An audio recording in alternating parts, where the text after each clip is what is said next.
While vegetables are generally healthy, there can be potential downsides or harms if consumed in excess, or if certain conditions apply. Digestive issues.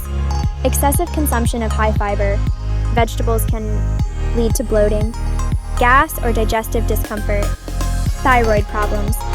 Some vegetables, like broccoli and kale, contain goitrogens that can interfere with thyroid function, especially if consumed in large amounts, or if iodine intake is low. Kidney stones. Vegetables high in oxalates, such as spinach and beets, can contribute to kidney stone formation in susceptible individuals. Nutrient imbalance. Relying too heavily on vegetables and neglecting other food groups can lead to nutritional imbalances or deficiencies. Pesticide exposure. Non-organic vegetables may contain pesticide residues, which can be harmful if consumed in large quantities. Over time, allergic reactions. Some people may have allergies or sensitivities to certain vegetables, leading to adverse reactions. Medication interference.